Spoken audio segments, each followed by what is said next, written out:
EMS-03 ശേഷം എന്ത് ചെയ്തിട്ടുണ്ടായിരുന്നു?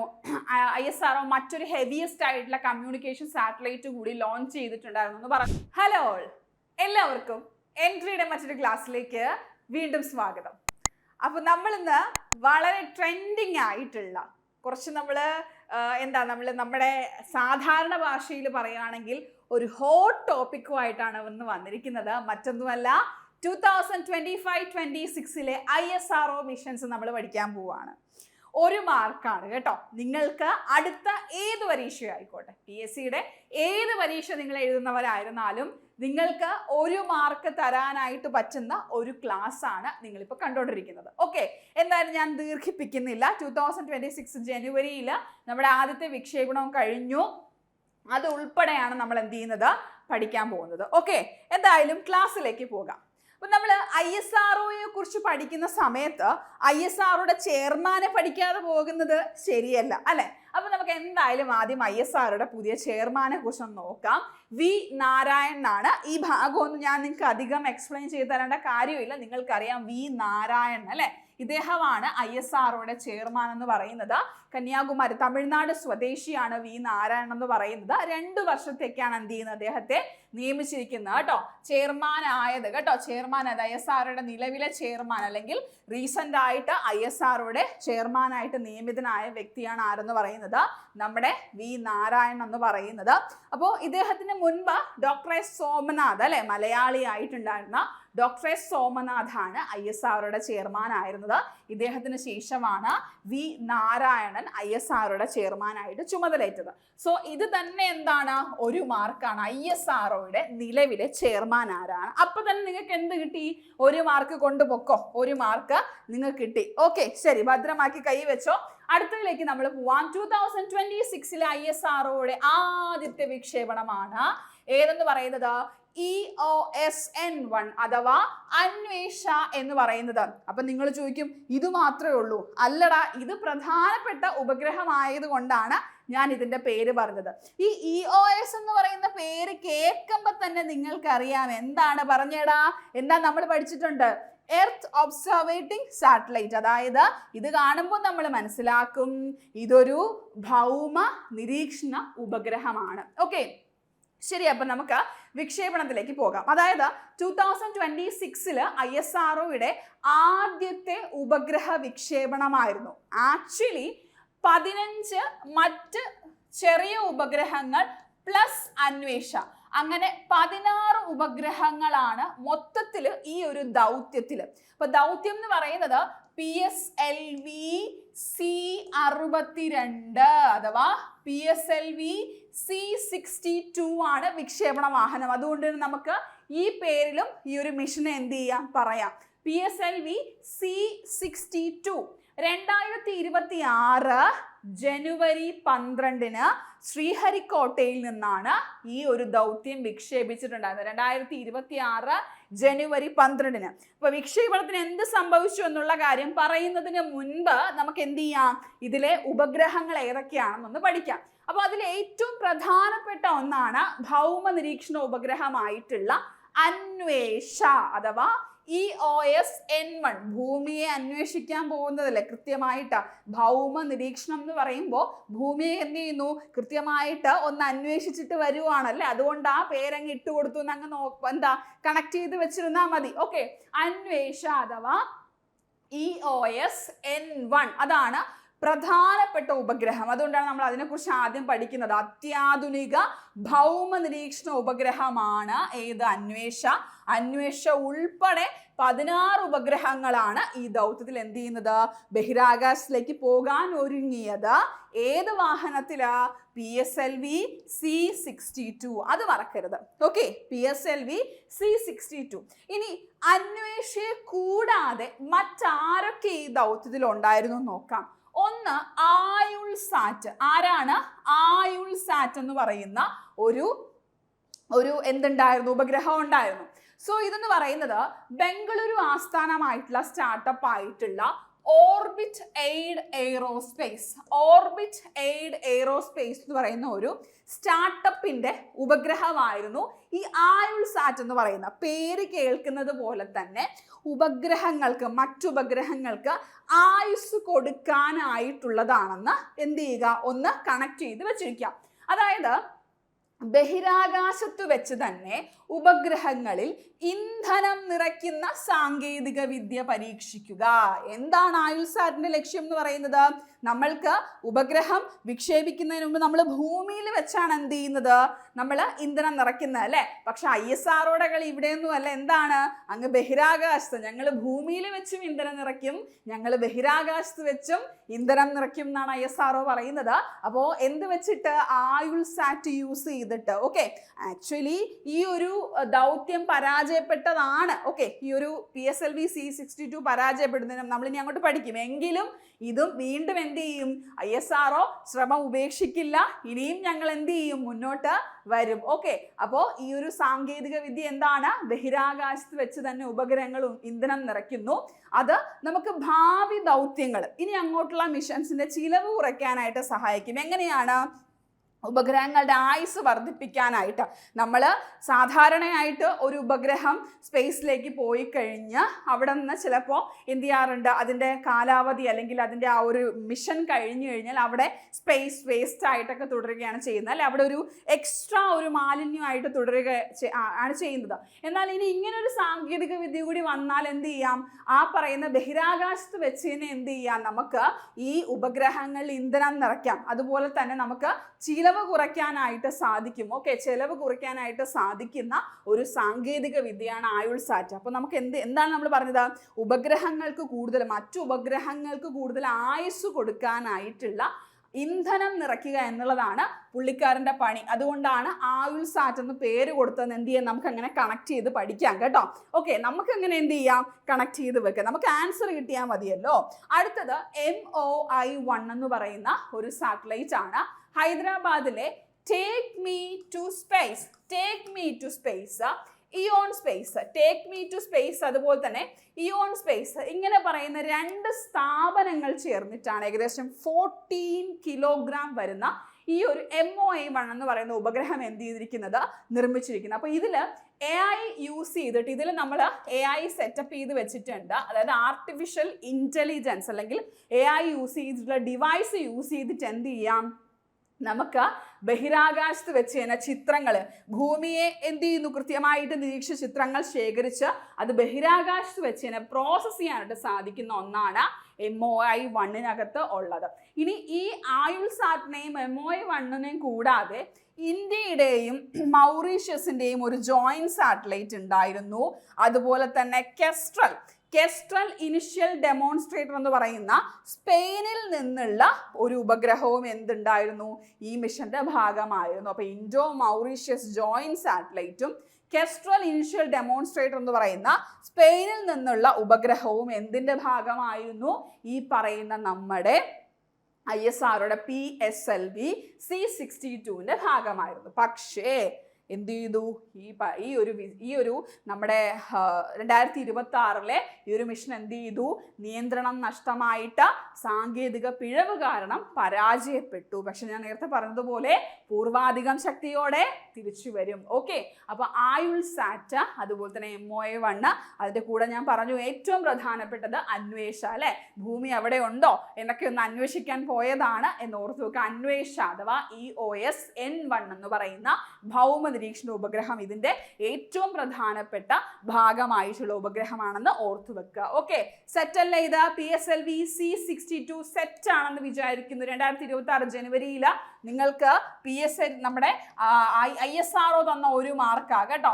2026 ജനുവരിയിൽ നിങ്ങൾക്ക് ISRO തന്ന ഒരു മാർക്കാണ് നിങ്ങൾ ഈ പഠിച്ചത് കേട്ടോ. ഒരു മാർക്ക് നിങ്ങൾക്ക് കിട്ടിക്കഴിഞ്ഞു. ഇതെന്തായാലും ചോദിക്കും, പരാജയപ്പെട്ട ദൗത്യമാണല്ലോ, ഞാൻ പഠിക്കേണ്ട ആവശ്യമുണ്ടോ എന്നൊന്നും വിചാരിക്കേണ്ട. ISRO ആണെങ്കിൽ ധൈര്യമായിട്ട് പഠിച്ചോ. ഓക്കെ, അടുത്തത് നോക്കാം. നമ്മുടെ 2025 ജനുവരിയിലേക്ക് പോകാം. ഓക്കെ, നമുക്ക് 2026 ജനുവരി, ഇനി അങ്ങോട്ട് ദൗത്യങ്ങൾ വരാൻ പോകുന്നതേ ഉള്ളൂ. അപ്പോൾ നമുക്ക് ബാക്കിയുള്ളത് അടുത്ത അപ്ഡേഷൻ ക്ലാസ്സിൽ പഠിക്കാം. ഇനി നമുക്ക് 2025 ദൗത്യങ്ങളിലേക്ക് പോകാം. 25 ജനുവരി 29 നടന്ന ദൗത്യമാണ് NVS-02 എന്ന് പറയുന്ന ദൗത്യം. NVS-02. ഈ NVS നിങ്ങൾ മുൻപ് എവിടെയെങ്കിലും കേട്ടിട്ടുണ്ടോ? ഒന്ന് ആലോചിച്ച് നോക്കിക്കേ. എവിടെയെങ്കിലും കറണ്ട് അഫയേഴ്സ് ക്ലാസ്സിൽ ഞാൻ തന്നെ നിങ്ങളെ പഠിപ്പിച്ചിട്ടുണ്ട് NVS-01 കുറിച്ച്. എന്താണ്? നമ്മുടെ ഇന്ത്യക്ക് സ്വന്തമായിട്ട് ഗതിനിർണയ സംവിധാനമുണ്ട് അല്ലെ. അതിന് പറയുന്ന പേരാണ് നാവിക് എന്ന് പറയുന്നത് അല്ലെ. നാവിക ഇന്ത്യയുടെ സ്വന്തം ഗതിനിർണയ സംവിധാനമാണ് എന്താ? നാവിക് എന്ന് പറയുന്നത്. അപ്പൊ ഈ നാവിക്കിന് വേണ്ടിയിട്ട് നമ്മൾ വിക്ഷേപിച്ചിരിക്കുന്ന ഉപഗ്രഹങ്ങളാണ്, അല്ലെങ്കിൽ ഈ NVS ശ്രേണിയിലുള്ള ഉപഗ്രഹങ്ങളാണ് നമ്മൾ നാവിക്കിന് വേണ്ടി യൂസ് ചെയ്യുന്നത്. സോ ഇതിൻ്റെ നാവിക്കിന് വേണ്ടിയിട്ടുള്ള NVS-01 നമ്മൾ വിക്ഷേപിച്ചത് 2023 മെയ് 29-നാണ്. 2023 NVS-01 നമ്മൾ വിക്ഷേപിച്ചു. അതായത് നമുക്കിപ്പോൾ അമേരിക്കയ്ക്ക് എന്തുണ്ട്? അമേരിക്കയ്ക്ക് GPS ഉണ്ട് അല്ലെ. GPS ഉണ്ട്, ഗൂഗിൾ മാപ്പ്. അതുപോലെ തന്നെ നമ്മുടെ സ്വന്തം നാവിഗേഷൻ സംവിധാനമാണ് നാവിക്. അപ്പൊ നമുക്ക് ഇത്തരത്തിൽ ഗതിനിർണയ സംവിധാനം നമുക്ക് കൊണ്ടുവരണമെങ്കിൽ സാറ്റലൈറ്റുകളിൽ നിന്നുള്ള ഡേറ്റ വേണം അല്ലെ. സാറ്റലൈറ്റിൽ നിന്നുള്ള ഡേറ്റ കണക്ട് ചെയ്തിട്ടാണ്, അല്ലെങ്കിൽ കളക്ട് ചെയ്തിട്ടാണ് നമ്മൾ അതെന്താക്കി മാറ്റുന്നത്? ഗതിനിർണയമാക്കി, അല്ലെങ്കിൽ നമ്മുടെ ഈ മാപ്പുകളാക്കി മാറ്റുന്നത്. സോ അതിന് വേണ്ടിയിട്ടുള്ള സാറ്റലൈറ്റ് NVS ശ്രേണിയിലുള്ള സാറ്റലൈറ്റ് ആണ് നമ്മൾ യൂസ് ചെയ്യുന്നത്.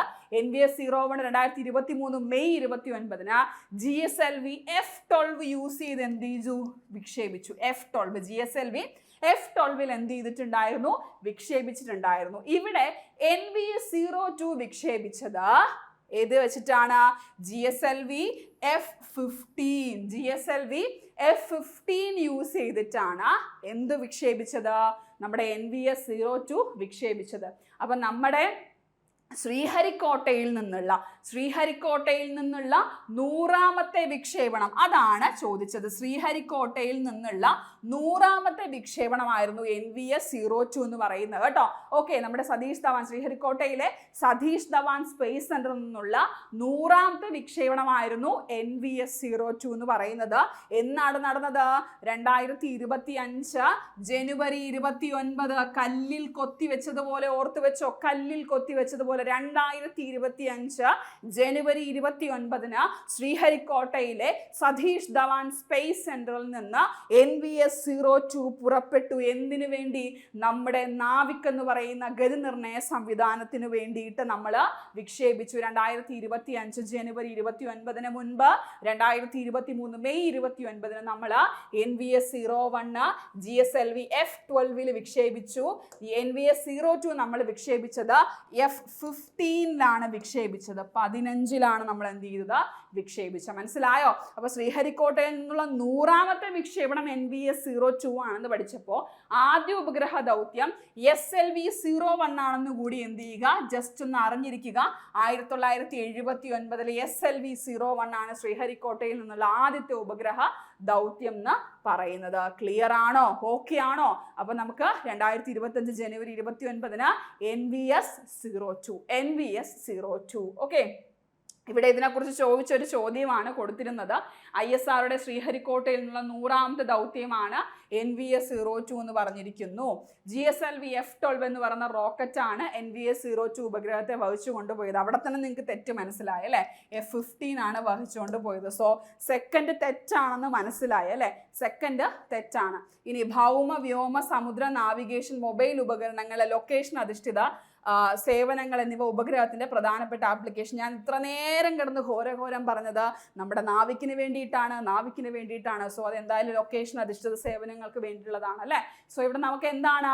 തെറ്റായത് കണ്ടുപിടിക്കാനാണ് ചോദ്യം. തെറ്റായ പ്രസ്താവന കണ്ടുപിടിക്കാനായതുകൊണ്ട് only 2 ആണ് തെറ്റായിട്ടുള്ളത് കേട്ടോ. 2 ആണ് തെറ്റായിട്ടുള്ളത്. ഓക്കെ, ശരി. അടുത്തത് നമുക്ക് നോക്കാം. 2025 മെയ്യിലാണ് അടുത്ത ഒരു ദൗത്യം വരുന്നത്. പക്ഷേ ഇതൊരു പരാജയപ്പെട്ട ദൗത്യം. എഗെയിൻ ഞാൻ പറയുന്നു, പരാജയപ്പെട്ട ദൗത്യമാണല്ലോ, നമ്മൾക്കത് പഠിക്കണ്ടല്ലോ എന്നാരും വിചാരിക്കേണ്ട. പഠിക്കണം. EOS-09. മക്കളെ, അപ്പൊ നിങ്ങൾക്ക് മനസ്സിലായി EOS എന്ന് കേൾക്കുമ്പോൾ എന്താണ്?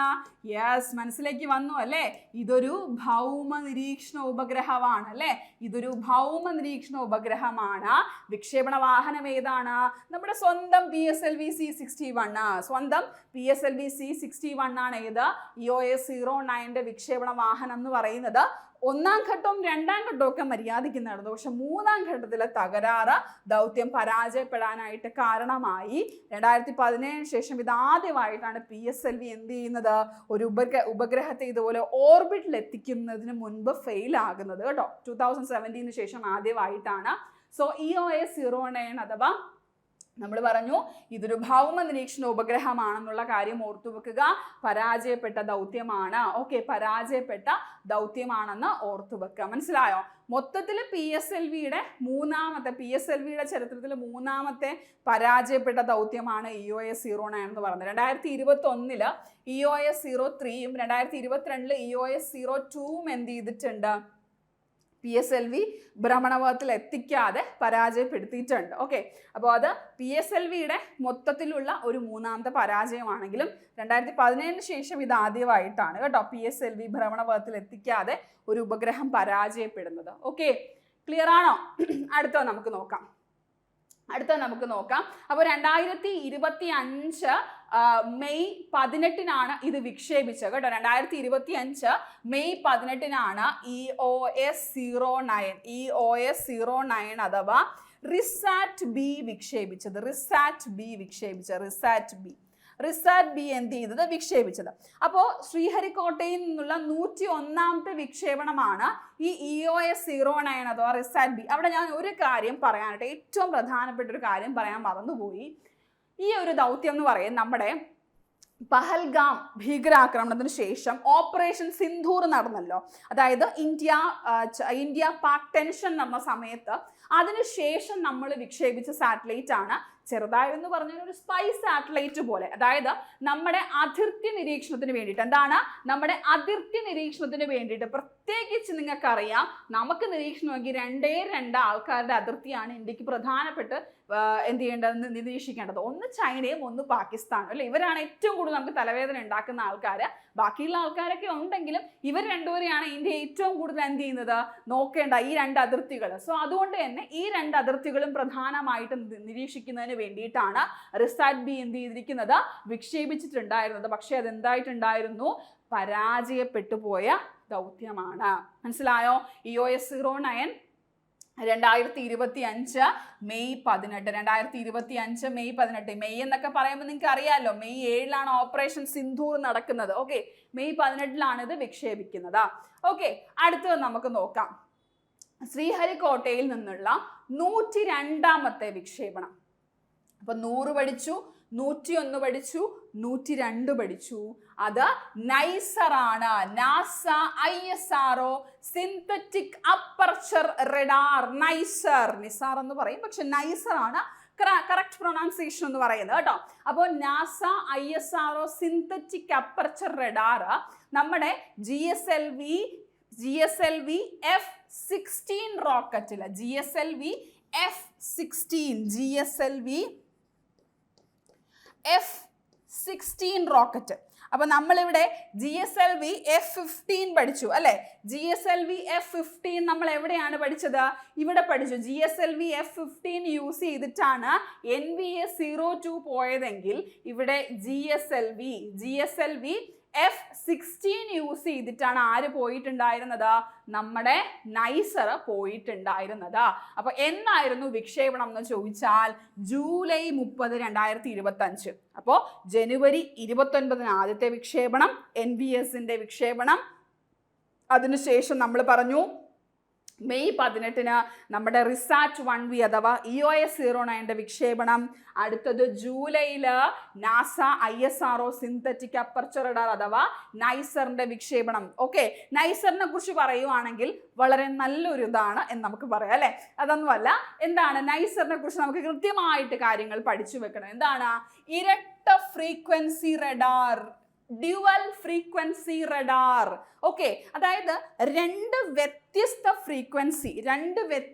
ഫ്രീക്വൻസി അഥവാ തരംഗ ദൈർഘ്യമുള്ള ബാൻഡുകൾ യൂസ് ചെയ്തിട്ടാണ് ഈ ഒരു എന്ത് പ്രവർത്തിക്കുന്നത്, നൈസർ പ്രവർത്തിക്കുന്നത്.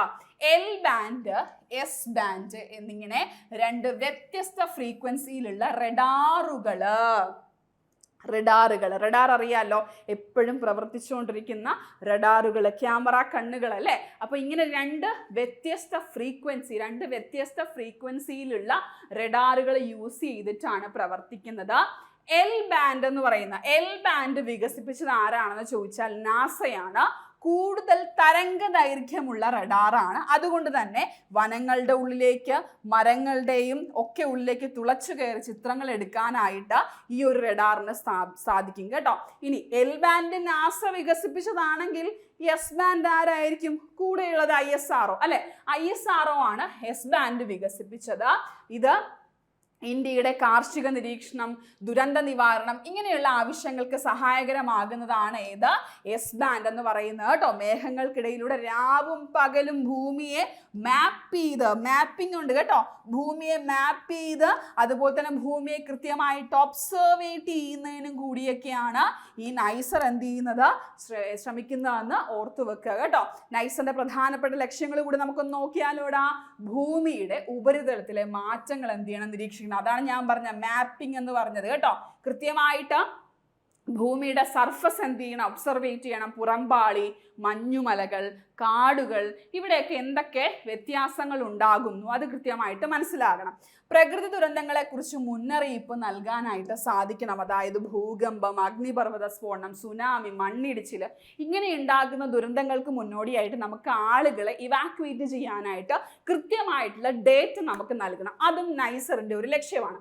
ഇനി കാലാവസ്ഥാ വ്യതിയാനത്തെക്കുറിച്ച് പഠനം നടത്തണം. അതിനു വേണ്ടിയിട്ട് ധ്രുവപ്രദേശങ്ങളിലെ മഞ്ഞുരുകുന്നത്, സമുദ്രനിരപ്പിൽ വർധനവുണ്ടാകുന്നത്, കാർബൺ സീക്വസ്ട്രേഷൻ അങ്ങനെയുള്ള കാര്യങ്ങളെക്കുറിച്ച് കൃത്യമായിട്ട് എന്ത് ചെയ്യണം, കാലാവസ്ഥാ വ്യതിയാനത്തിന്റെ ആഘാതം, ഈ സമുദ്രനിരപ്പ് ഉയരുന്നതും മഞ്ഞുരുകുന്നതും ഒക്കെ കാലാവസ്ഥാ വ്യതിയാനം കൊണ്ടാണല്ലോ. സോ ഇങ്ങനെയുള്ള കാര്യങ്ങൾ എന്തുമാത്രം ഭൂമിയിൽ നടക്കുന്നുണ്ടെന്ന് കൃത്യമായിട്ട് എന്ത് ചെയ്യണം, ഒബ്സർവ് ചെയ്യണം. കാർഷിക വനമേഖല എന്ത് ചെയ്യണം, നിരീക്ഷിക്കണം. അതായത് കാർഷിക വിളകളുടെ ആരോഗ്യം, വനനശീകരണം, ജലലഭ്യത ഇങ്ങനെ കൃത്യമായിട്ട് ഭക്ഷ്യസുരക്ഷയും സുസ്ഥിര വികസനവും ഉറപ്പാക്കാനായിട്ട് സഹായിക്കണം. ഇതും എന്താണ്, നൈസറിന്റെ ഒരു ലക്ഷ്യമാണെന്ന് ഓർത്തു വെക്കുക. 5 വർഷമാണ് നൈസറിന്റെ കാലാവധി എന്ന് പറയുന്നത്. മിഷൻ ലൈഫ് 5 വർഷമാണെന്ന് എന്ത് ചെയ്യുക, ഓർത്ത് വെച്ചിരിക്കുക. Dual frequency, L band, S band ഇതിന്റെ കാര്യമൊക്കെ എന്ത് ചെയ്തു, നമ്മൾ പറഞ്ഞ കാര്യമാണ് കേട്ടോ. ഓക്കെ, സൺ സിൻക്രണസ് ആയിട്ടുള്ള സാറ്റലൈറ്റ് ആണ് ഈ പറയുന്ന നൈസർ എന്ന് പറയുന്നത് കേട്ടോ. നൈസർ ഒന്നുകൂടി നമ്മൾ പറയാൻ പോവുകയാണ്. നൈസറിനെ കുറിച്ചുള്ള പ്രധാനപ്പെട്ട ഓർത്തിരിക്കേണ്ട ഫാക്റ്റുകൾ. ഇത് നാസ ISRO സംയുക്തമായിട്ടുള്ള മിഷനാണ്. 2025 ജൂലൈ 30-നാണ് ഇത് വിക്ഷേപിച്ചത്. ഇത് നമ്മൾ പറഞ്ഞിട്ടുണ്ടായിരുന്നു, വിക്ഷേപിച്ചത് GSLV F-16ലാണ്. 2 വ്യത്യസ്ത ഫ്രീക്വൻസിയിലുള്ള റഡാറുകൾ യൂസ് ചെയ്തിട്ടാണ് നൈസർ പ്രവർത്തിക്കുന്നത്. എൽ ബാൻഡ് അമേരിക്കയും എസ് ബാൻഡ് ഇന്ത്യയുമാണ് വികസിപ്പിച്ചത്. ഇതിൽ ഫ്രീക്വൻസി കൂടുതൽ എൽ ബാൻഡിനാണെന്നുള്ള കാര്യം. അപ്പോൾ ISROയുടെ എസ് ആണ് അതിനകത്തുള്ളതെന്ന് ഓർത്തിരുന്നാൽ മതി കേട്ടോ. എസ് ബാൻഡിൽ ISROയുടെ എസ്. അപ്പോൾ നാസയിലും എസ് ഉണ്ടല്ലോ എന്ന് ചോദിക്കരുത്. നമുക്ക് പ്രയോറിറ്റി ISRO ആണ്. അതുകൊണ്ട് ഈ എസ് നമ്മൾ തൽക്കാലം അങ്ങ് എടുക്കുന്നു കേട്ടോ. നമ്മളിങ്ങ് എടുക്കുക ഈ എസ്. ISROയുടെ എസ് ആണ് എസ് ബാൻഡിനുള്ളത് എന്നങ്ങ് ഓർത്ത് വെച്ചിരുന്നാൽ മതി. ഓക്കെ, ക്ലിയർ അല്ലേ? യെസ്. അപ്പോൾ 3 മിഷൻസ് പഠിച്ചില്ലേ? അപ്പോൾ NVS-02, EOS-09, അതുപോലെ തന്നെ നൈസർ. അടുത്തതിലേക്ക് നമുക്ക് പോകാം. അടുത്തതെന്ന് പറയുന്നത് നാവികസേനയ്ക്ക് വേണ്ടിയിട്ട് 2025 നവംബർ 2-ന് നമ്മുടെ ISRO വിക്ഷേപിച്ച ഇന്ത്യയിൽ, അതായത് ISRO വിക്ഷേപിച്ച നമ്മുടെ സ്വന്തം, ഇത് കഴിഞ്ഞ് ഒരു വലിയ വാർത്താവിനിമയ ഉപഗ്രഹം ISRO വീണ്ടും വിക്ഷേപിക്കുന്നുണ്ട്. പക്ഷെ നമുക്ക് വേണ്ടിയിട്ട്, നമ്മുടെ ഇന്ത്യക്ക് വേണ്ടിയിട്ട് ISRO വിക്ഷേപിക്കുന്ന ഏറ്റവും വലിയ വാർത്താവിനിമയ ഉപഗ്രഹമാണ് GSAT-7R. അതുകൊണ്ട് തന്നെ ഇദ്ദേഹത്തെ നമ്മൾ വിളിക്കുന്ന പേരെന്താണ്? ബാഹുബലി അല്ലെ. ഒരു ബാഹുബലി ഉള്ളതുകൊണ്ട് ജീവിച്ചു പോകുന്നുണ്ട്. കാരണം എന്ത് വലിയ സാധനം കണ്ടാലും അല്ലെ, ഒരു വലിയ റോക്കറ്റ് കണ്ടാൽ അത് ബാഹുബലി, ഒരു വലിയ ഉപഗ്രഹം കണ്ടാൽ അത് ബാഹുബലി. എന്തായാലും പോട്ടെ, ഇന്ത്യക്കാർക്ക് ബാഹുബലിയോട് അത്ര സ്നേഹമുണ്ടെന്ന് നമുക്ക് വിചാരിക്കാം. എന്തായാലും GSAT-7R എന്ന് പറയുന്ന വളരെ ഭാരമുള്ള വളരെ ഹെവി ആയിട്ടുള്ള ഒരു സാറ്റലൈറ്റ് ആണ് GSAT-7R എന്ന് പറയുന്നത്. ഏകദേശം 4 ടണ്ണിലേറെ ഭാരമുണ്ട് കേട്ടോ ഇതിന്. ഓക്കെ, 4 ടണ്ണിലേറെ ഭാരമുള്ള ഉപഗ്രഹം 30,000 കിലോമീറ്റർ മുകളിലേക്കാണ് വിക്ഷേപിക്കുന്നത്. സോ ഇത്തരത്തില് വളരെ ഹെവി ആയിട്ടുള്ള ഈ സാറ്റലൈറ്റ് വിക്ഷേപിക്കാനായിട്ട് നമ്മൾ തിരഞ്ഞെടുത്തിരിക്കുന്നത് LVM എന്ന് പറയുന്ന നമ്മുടെ ഉപഗ്രഹമാണ്. LVM എന്ന് പറയുന്ന നമ്മുടെ വിക്ഷേപണ വാഹനമാണ് കേട്ടോ. ഓക്കെ, അപ്പൊ നമ്മൾ നിലവില് GSAT-7 എന്ന് പറയുന്ന രുക്മിണി അഥവാ GSAT-7 എന്ന് പറയുന്ന ഉപഗ്രഹമാണ് നമ്മൾ യൂസ് ചെയ്യുന്നത് നമ്മുടെ ഇന്ത്യൻ നേവിയുടെ കമ്മ്യൂണിക്കേഷൻ പർപ്പസിന് വേണ്ടിയിട്ട്. സോ അത് റീപ്ലേസ് ചെയ്താണ് നമ്മൾ GSAT-7R കൊണ്ടുവരാൻ പോകുന്നത്. രുക്മിണിയെ അങ്ങോട്ട് മാറി നിൽക്കാൻ പറയും കേട്ടോ, അല്ലെങ്കിൽ ചേച്ചി മതി, രുക്മിണി ചേച്ചിയുടെ എല്ലാ ഡ്യൂട്ടിയും കഴിഞ്ഞ് ചേച്ചി താഴേക്ക് പോക്കോ, അടുത്തത് ആര് വരാൻ പോവാണ്? ബാഹുബലി വരാൻ പോവാണ്, GSAT-7R. ഓക്കെ, GSAT-7R ആർക്ക് വേണ്ടിയിട്ട്? ഇന്ത്യൻ നേവിക്ക് വേണ്ടിയിട്ട് കേട്ടോ. ഇന്ത്യൻ നേവിക്ക് വേണ്ടിയിട്ടാണ് ബാഹുബലി കുതിച്ചുയർന്നത്.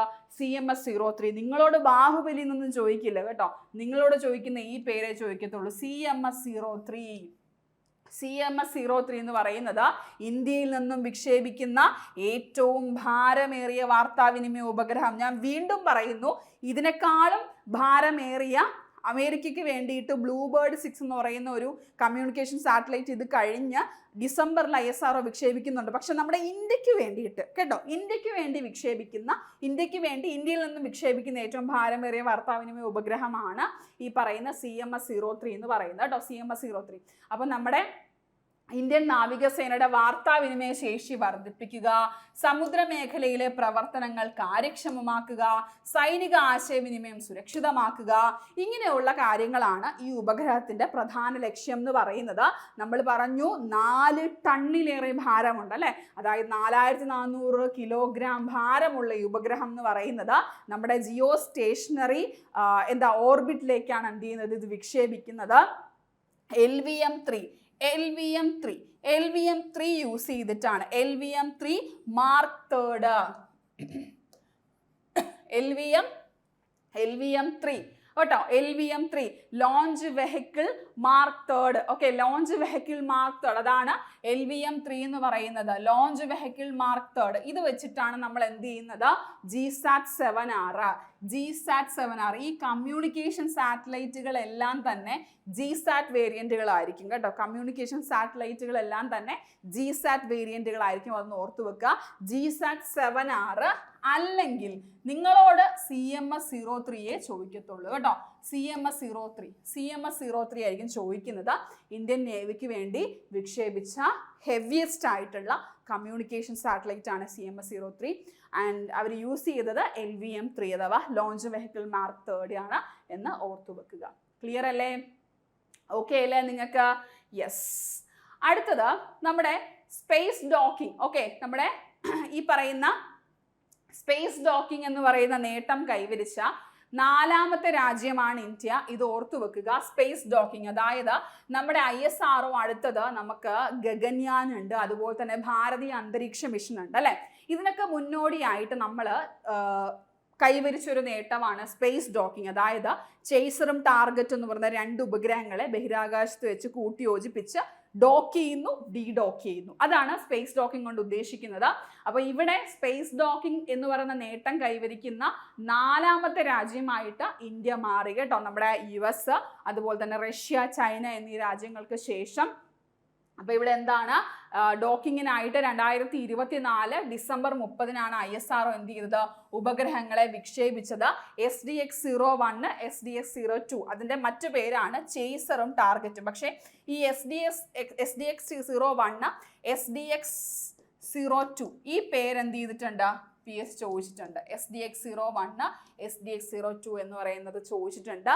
2025 ജനുവരി 16-ന് എന്ത് ചെയ്തു, ഡോക്കിംഗ് നമ്മൾ വിജയകരമായിട്ട് പൂർത്തിയാക്കി. ഡോക്കിംഗ് വിജയകരമായിട്ട് പൂർത്തിയാക്കിയത് 2025 ജനുവരി 16-നാണെന്നുള്ള കാര്യം എന്ത് ചെയ്യുക, ഓർത്ത് വെക്കുക. ഓക്കെ, ക്ലിയർ അല്ലേ? അപ്പൊ സ്പേസ് ഡോക്കിംഗ് നടത്തുന്ന 4ാമത്തെ രാജ്യമായിട്ട് ഇന്ത്യ മാറി.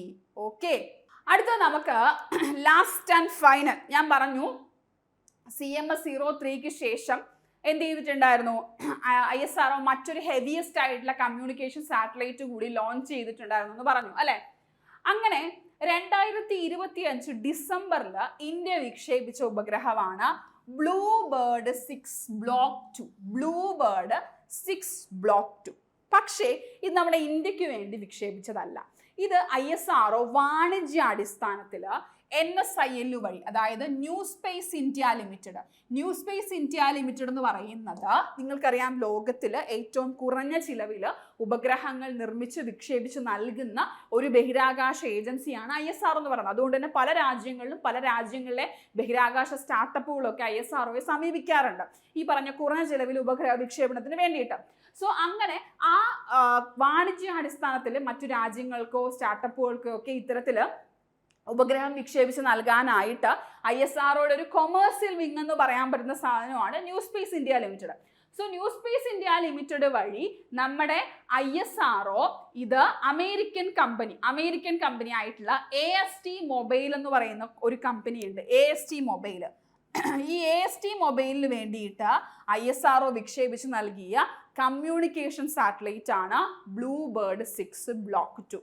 ബ്ലൂബേർഡ് 6 ബ്ലോക്ക് 2 എന്ന് പറയുന്നത്. സോ ബ്ലൂബേർഡ് 6 ബ്ലോക്ക് 2ന്റെ പ്രത്യേകത എന്ന് പറയുന്നത്, ഈ ഉപഗ്രഹം എന്ന് പറയുന്നത് ടവറുകളോ ഒപ്റ്റിക്കൽ ഫൈബർ കേബിളുകളും ഇല്ലാതെ മൊബൈൽ ഫോണുകളിൽ നേരിട്ട് ഇന്റർനെറ്റ്. വാവ്, അടിപൊളി അല്ലേ? നമുക്കിവിടെ നമ്മുടെ രാജ്യത്ത് ടവറുകളും കേബിളുകളൊക്കെ തട്ടി നടക്കാൻ വയ്യ. സോ അമേരിക്ക എന്ത് ചെയ്യുന്നു? ഫ്യൂച്ചറിലേക്ക് കാലെടുത്ത് വെക്കാൻ പോവാണ്. ടവറുകളൊന്നും വേണം. നമുക്ക് സാധാരണയായിട്ട് സാറ്റലൈറ്റുകൾ വഴിയാണ് നമുക്ക് ഇന്റർനെറ്റ് സേവനം ലഭിക്കുന്നത്, അല്ലേ? സോ ഈ സാറ്റലൈറ്റ് വഴി ഇന്റർനെറ്റ് നമ്മുടെ ഫോണിലേക്ക് കിട്ടണമെങ്കിൽ ടവറുകളും അതുപോലെ തന്നെ ഒപ്റ്റിക്കൽ ഫൈബർ കേബിളുകളുടെയൊക്കെ സംവിധാനം ആവശ്യമാണ്. എന്നാൽ ഈ ഒരു ഉപഗ്രഹത്തിന് അതൊന്നും വേണ്ട. ടവറുകളും ഒപ്റ്റിക്കൽ ഫൈബർ കേബിളുകളും ഇല്ലാതെ മൊബൈൽ ഫോണുകളിൽ നേരിട്ട് ഇന്റർനെറ്റ് എത്തിക്കാനുള്ള സംവിധാനമാണ് ഈ ഉപഗ്രഹം വഴി എന്ത് ചെയ്യുന്നത്? ലക്ഷ്യം വെക്കുന്നത്. US ലക്ഷ്യം വെക്കുന്നത് 2025 ഡിസംബർ 24 ശ്രീഹരിക്കോട്ടയിൽ നിന്ന് ISRO അമേരിക്കൻ കമ്പനി ആയിട്ടുള്ള AST മൊബൈൽസിന് വേണ്ടിയിട്ട് എന്ത് ചെയ്തു? ഇത് വിക്ഷേപിച്ച് നൽകി. ISROയുടെ ചരിത്രത്തിലെ ഏറ്റവും ഭാരമേറിയ ഉപഗ്രഹ വിക്ഷേപണമായിരുന്നു. ഏകദേശം 6500 കിലോഗ്രാമാണ് ഇതിന്റെ ഭാരം. നമ്മുടെ CMS-03യുടെ ഭാരം എന്ന് പറയുന്നത് ഏകദേശം 4400 kg ആയിരുന്നെങ്കിൽ ഇവിടെ 6500 കിലോഗ്രാം ആണ് ഈ ഒരു ബ്ലൂബേർഡ് 6 ബ്ലോക്ക് 2ന്റെ ഭാരം എന്ന് പറയുന്നത്. ISRO, ഞാൻ വീണ്ടും പറയുന്നു, LVM-3 അഥവാ ലോഞ്ച് വെഹിക്കിൾ മാർക്ക് 3. ഈ ലോഞ്ച് വെഹിക്കിൾ മാർക്ക് 3 എന്ന് പറയുന്നത് കുറച്ച് വലിയ, ഇതിനെ നമ്മൾ ബാഹുബലി എന്ന് തന്നെയാണ് പറയുന്നത് കേട്ടോ. അതായത് ഏറ്റവും ഹെവിയസ്റ്റ് ആയിട്ടുള്ള സാറ്റലൈറ്റിനെ നമ്മൾ ബാഹുബലി എന്നാണ് പറയുന്നത്. ഏറ്റവും ലാർജസ്റ്റ് ആയിട്ടുള്ള ലോഞ്ച് വെഹിക്കിളിനെ നമ്മൾ ബാഹുബലി. ഇത് ഏറ്റവും ISROയുടെ അത്യാവശ്യം വലിയ ഹെവി ആയിട്ടുള്ള ഭാരമേറിയ ഉപഗ്രഹങ്ങളൊക്കെ വിക്ഷേപിക്കാൻ സാധിക്കുന്ന ഒരു വിക്ഷേപണ വാഹനമാണ് LVM-3 എന്ന് പറയുന്നത്. സോ സാധാരണ ഭാരമേറിയ ഉപഗ്രഹങ്ങളൊക്കെ വിക്ഷേപിക്കുന്നത് ഈ LVM-ലാണ് ISRO എന്ത് ചെയ്യുന്നത്? വിക്ഷേപിക്കുന്നത്. സോ ഇവിടെ ബ്ലൂബേർഡ് വിക്ഷേപിച്ചിരിക്കുന്നതും LVM-3 തന്നെയാണ്. ഏറ്റവും വലിയ വാണിജ്യ വാർത്താവിനിമയ ഉപഗ്രഹം എന്ന ഖ്യാതി ബ്ലൂബേർഡ് 6 ബ്ലോക്ക് 2-നായിരിക്കും. LVM-3ന്റെ 6ാമത്തെ വിക്ഷേപണമായിരുന്നു കേട്ടോ. LVM-3യുടെ 5ാമത്തെ വിക്ഷേപണം ഏതായിരുന്നു എന്ന് ചോദിച്ചാൽ അത് നമ്മുടെ CMS-03 ആയിരുന്നു. LVM-3 വിക്ഷേപണ വാഹനം, അതിന്റെ 5ാമത്തെ വിക്ഷേപണം നമ്മുടെ GSAT-7R അഥവാ CMS-03, നമ്മുടെ നാവികസേനയ്ക്ക് വേണ്ടി വിക്ഷേപിച്ചത്. 6ാമത്തെ വിക്ഷേപണം ഏതാണെന്ന് ചോദിച്ചാൽ ഏതാണ്? അത് ഈ പറയുന്ന നമ്മുടെ ബ്ലൂബേർഡ് 6 ബ്ലോക്ക് 2 ആയിരുന്നു. ക്ലിയർ ആണോ? അപ്പൊ നമ്മൾ ആദ്യം 2026 ജനുവരി നടത്തിയിട്ടുണ്ടായിരുന്ന ജനുവരി 12 ദൗത്യം നമ്മൾ പഠിച്ചു അല്ലെ? ഏതാണ് നമ്മൾ പഠിച്ചത്? PSLV C62 എന്ന് നമ്മൾ പഠിച്ചു. ദൗത്യം പരാജയകരമായിരുന്നു അല്ലെ? EOS N1 അന്വേഷ ഉൾപ്പെടെയുള്ള ദൗത്യം. രണ്ടാമതായിട്ട് 2025 ജനുവരി മാസത്തിലെ ദൗത്യം നമ്മൾ പഠിച്ചു. ഏതാണ്? NVS-02 നമ്മൾ പഠിച്ചു അല്ലെ? GSLV 15 ആണ് വിക്ഷേപണ വാഹനം എന്ന് നമ്മൾ എന്ത് ചെയ്തിട്ടുണ്ടായിരുന്നു, പഠിച്ചിട്ടുണ്ടായിരുന്നു അല്ലെ. മൂന്നാമത് നമ്മൾ പഠിച്ചത് എന്താണ്, 2025 ജൂലൈ മാസത്തെ ജൂലൈ 30 വിക്ഷേപണമാണ് നമ്മൾ പഠിച്ചത്. ഏതാണ്, നൈസർ ആണെന്ന് നമ്മൾ പഠിച്ചു അല്ലെ. നൈസർ ആണ് അല്ലെ, നൈസർ ആണെന്ന് നമ്മൾ പഠിച്ചിട്ടുണ്ടായിരുന്നു. നൈസർ, ഈ നൈസറിന് മുൻപേ നമ്മൾ ഒരെണ്ണം പഠിച്ചു. ഏതാണ് നൈസറിന് മുൻപേ നമ്മൾ പഠിച്ചത്, മൂന്നാമത്തത് 2025 മെയ് 18 അല്ലെ. മെയ് 18 നമ്മൾ ഏത് പഠിച്ചു, പരാജയപ്പെട്ട ദൗത്യം EOS 09 അഥവാ റിസാറ്റ് 1B നമ്മൾ പറഞ്ഞിട്ടുണ്ടായിരുന്നു അല്ലെ. റിസാറ്റ് 1B പരാജയപ്പെട്ട ദൗത്യമാണെന്ന് പറഞ്ഞു. PSLV C61 ആണ് വിക്ഷേപണ വാഹനം എന്ന് പറഞ്ഞു അല്ലെ. 2025 ജൂലൈയില് നൈസർ നമ്മൾ വിക്ഷേപിക്കുകയാണ് അല്ലെ. നൈസർ വിക്ഷേപിച്ചത് GSLV F-16 നമ്മൾ പറഞ്ഞു അല്ലെ. NASA ISRO synthetic aperture radar ആണെന്ന് നമ്മൾ പറഞ്ഞിട്ടുണ്ടായിരുന്നു. അത് കഴിഞ്ഞ് നമ്മൾ എന്താ പഠിച്ചത്, 2025 നവംബർ 2 വിക്ഷേപിച്ച നാവികസേനയ്ക്ക് വേണ്ടിയിട്ടുള്ള CMS-03 അഥവാ GSAT-7R എന്ന് പറയുന്ന വാർത്താവിനിമയ ഉപഗ്രഹം നമ്മൾ പറഞ്ഞു. അത് LVM 3 അല്ലെ, LVM 3 CMS-03 വിക്ഷേപിച്ചത് എന്തിലാണ്, LVM launch vehicle mark 3 വിക്ഷേപിച്ചതെന്ന് നമ്മൾ പറഞ്ഞിട്ടുണ്ടായിരുന്നു. അതിനുശേഷം 2025 ഡിസംബറിലെ വിക്ഷേപണം നമ്മൾ പറഞ്ഞു. ഡിസംബർ 24 വിക്ഷേപിച്ച ഏത്, ബ്ലൂബേർഡ് ബ്ലോക്ക് 6 അല്ലെ. അമേരിക്കയ്ക്ക് വേണ്ടി നിർമ്മിച്ചു നൽകിയ ബ്ലൂബേർഡ് 6 ബ്ലോക്ക് 2 ബ്ലൂബേർഡ് 6 ബ്ലോക്ക് 2 വിക്ഷേപണം നമ്മൾ പറഞ്ഞു. അതും LVM 3 യൂസ് ചെയ്താണ് എന്ത് ചെയ്തത്, വിക്ഷേപിച്ചതെന്ന് പറഞ്ഞു. ഇത്രയാണ്. ഇതിൻ്റെ ഇടയ്ക്ക് നമ്മൾ സ്പാഡക്സ് പറഞ്ഞു. സ്പാഡക്സ് ജസ്റ്റ് ഒരു എക്സ്ട്രാ ഫാക്റ്റ് ആയിട്ട് പറഞ്ഞു എന്നേ ഉള്ളൂ. ഈ പറയുന്ന 6 ദൗത്യങ്ങളാണ് നമുക്ക് ഏറ്റവും പ്രധാനമായിട്ട് പഠിച്ചു വെക്കാനുള്ളത് കേട്ടോ. ഈ പറയുന്ന 6 ദൗത്യങ്ങളാണ് നമുക്ക് ISROയുടേതായിട്ട് ഏറ്റവും പ്രധാനമായിട്ട് പഠിച്ചു വെക്കേണ്ടത്. ഒന്നും വിട്ടുപോയിട്ടില്ല എന്ന് വിചാരിക്കുന്നു. ജനുവരി 29 NVS 02, അതുപോലെ തന്നെ മെയ് 18 EOS 09. അതാണ്, ഇത് ഫെയിൽഡ് ആണ്, ഇതും ഫെയിൽഡ് ആണ്, ഇതും ഫെയിൽഡ് ആണ് കേട്ടോ. ഫെയിൽഡ് ആയിട്ടുള്ള ദൗത്യങ്ങളാണ് മെയ് 18 2026 ജനുവരി 12 നടന്നത്. പിന്നെ ജൂലൈ 30 നൈസർ ആണ് GSLV F-16 വിക്ഷേപിച്ചത്. 2025 November 2 CMS-03 GSAT-7R LVM 3 അല്ലെങ്കിൽ LVM 3 വിക്ഷേപിച്ചത്, ലോഞ്ച് വെഹിക്കിൾ മാർക്ക് 3. പിന്നീട് ഡിസംബറിൽ ബ്ലൂബേർഡ് 6 ബ്ലോക്ക് 2 എന്ന് പറയുന്ന സാറ്റലൈറ്റ്. ഓക്കെ, ക്ലിയർ അല്ലേ? അപ്പോൾ നമുക്ക് ഇത്രയും സാധനങ്ങളാണ്. ഓക്കെ, ഞാനിപ്പോൾ എഴുതിയപ്പോൾ നിങ്ങൾക്ക് ചിലപ്പോൾ ഡൗട്ടൊക്കെ ഉണ്ടായിരിക്കും. കാരണം നിങ്ങൾ ഒറ്റ തവണ ഇത് കേട്ടുള്ളൂ അല്ലെ, ഒറ്റ തവണ നിങ്ങളിത് കേട്ടുള്ളൂ. റിപ്പീറ്റ് ചെയ്ത് എന്ത് ചെയ്യുക, ഇത് കേട്ട് തന്നെ പഠിക്കുക. ഉറപ്പായിട്ടും നിങ്ങൾ ഈ ഒരു ക്ലാസ്സിൽ നിങ്ങൾ എടുക്കുന്ന എഫേർട്ടും നിങ്ങൾ കളയുന്ന സമയവും നിങ്ങൾക്ക് മാർക്കുകളായിട്ട് വരുന്നതായിരിക്കും. കാരണം ISRO അത്രയും ഇമ്പോർട്ടൻ്റ് ആണ്. ഇനി ഈ ബ്ലൂബേർഡ് 6ഉം ഈ പറയുന്ന 2 സാധനങ്ങളും ചോദിക്കാനുള്ള ഭാഗങ്ങളാണ്. PSC ഉറപ്പായിട്ടും ചോദിക്കാനുള്ള. ബാക്കിയെല്ലാം ചോദിച്ചു കേട്ടോ. ബാക്കി എല്ലാ മിഷനെ കുറിച്ചും എന്ത് ചെയ്തിട്ടുണ്ട്, PSC ചോദിച്ചിട്ടുണ്ട്. ഓക്കെ, അപ്പൊ നിങ്ങൾക്ക് ഈ ക്ലാസ് ഉപകാരപ്രദമായെന്ന് വിശ്വസിക്കുന്നു. ക്ലാസ്സിനെ കുറിച്ചുള്ള അഭിപ്രായങ്ങൾ രേഖപ്പെടുത്തുക. നമുക്ക് എന്ത് ചെയ്യാം, ഇതുപോലുള്ള അടിപൊളി ക്ലാസ്സുമായിട്ട് വീണ്ടും കാണാം. Thank you.